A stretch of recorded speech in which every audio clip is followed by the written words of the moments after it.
Hi guys, Ivailo Begov here, and this is the first tutorial from the series in which I will share with you this little tool that we have internally developed, which is called CC HDRI Lista.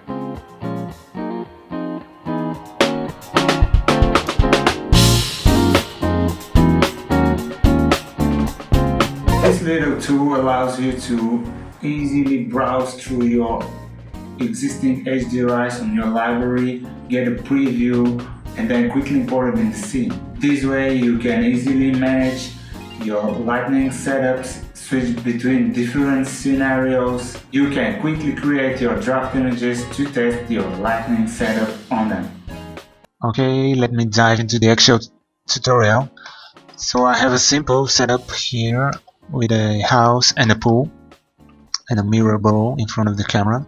What I'd like to do next is to click onto this little icon right here, and when you click for the first time you will have nothing here into the save path list. So in order to add a folder here you need to click on the plus and to go through your computer and just add a folder like this.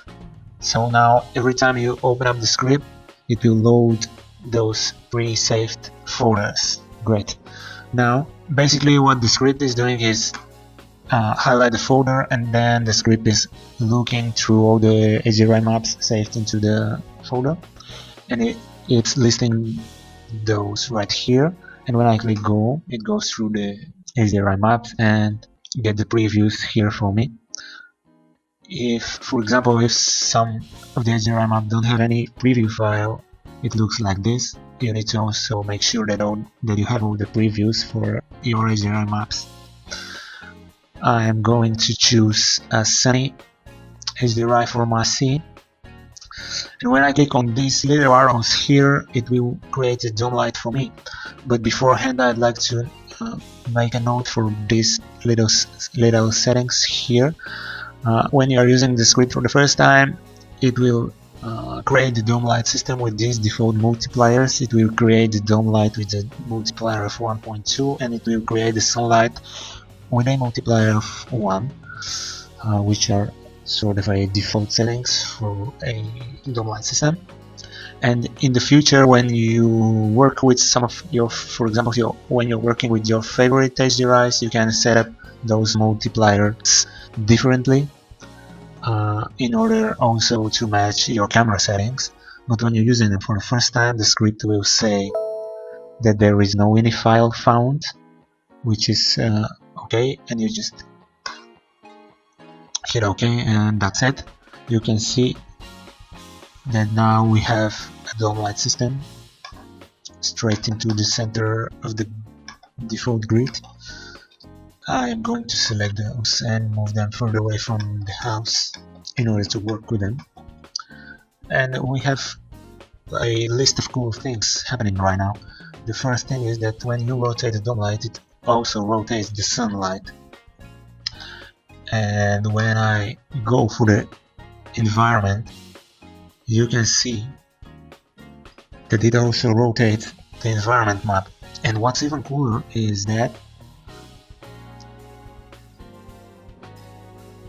you can find the position of the sun. This little vector right here is pointing straight into the sun in the HDRI map. Let me tweak a little this multiplier right here in order to be able to see the sun. And check this, the sun, the V-ray sun is straight into the center of the HDRI map sun. This is because the script is looking for the brightest spot into the HDRI map, and it's creating the sun straight into this brightest area. So when I'm rotating this, we are rotating the sun position and the environment position. There is no difference if I drag the HDRI from the dome light or from the environment map, because they work as instances. So what I'm going to do next is go for the default settings, get rid of the background in this viewport, and the next thing that I need to do is to run the render in order to be able to see what I get in my viewport. Oh, I get a pretty overexposed image. So I'm gonna jump into the camera settings. You can see the exposure value is set to 6. This is a default setting for the standard physical camera. And as I need to create a daylight scene, I will go for a higher setting, for example 14. Let me see what I get. It works better now. It works better. I also set the material for the V-ray plane to a darker material. As you can see, it's still overexposed, but I'm happy with the camera settings. I don't need to go for higher exposure value settings, because when you are dealing with a daylight environment, an exposure value of 14 is great for sunny environment settings. So what I'd like to do next is to tweak a little bit the overall multiplier of the environment, as well as maybe get rid of the sunlight here. Oh. When I get rid of the sunlight, it's just the HDRI right here. It gives me nice lighting.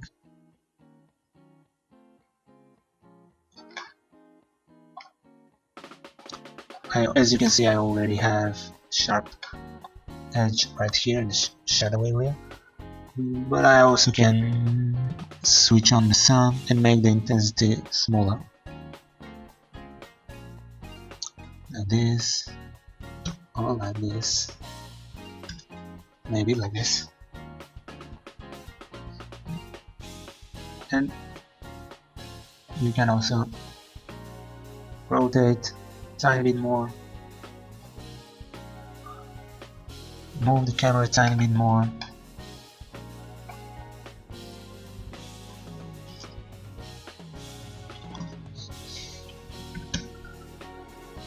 Yeah, we got the default setting for the dome light slightly above 1, which is 1.2, in order to get the actual objects into the scene illuminated more and the sky a little less illuminated. The idea is to get the sky a little less illuminated in order to avoid those blown away areas. And I can reduce the multiplier a little bit more to get rid of this blown away area, and then I can make the dome light multiplier even brighter. Here we are working also with a sun, so we can decrease the sun setting, maybe 0.1,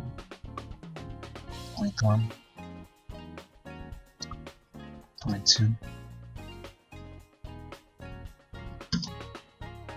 something like this. Okay, so let's say that we like the setting for this particular sky with this camera, and as you can see, we ended up using a multiplier of 1.5 for the dome light and a multiplier of 0.3 for the sun.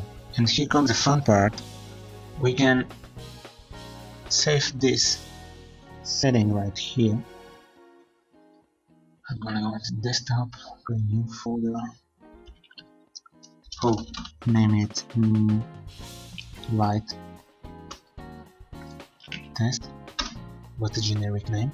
Okay, and create image 1. What I'd like to do next is move this further away,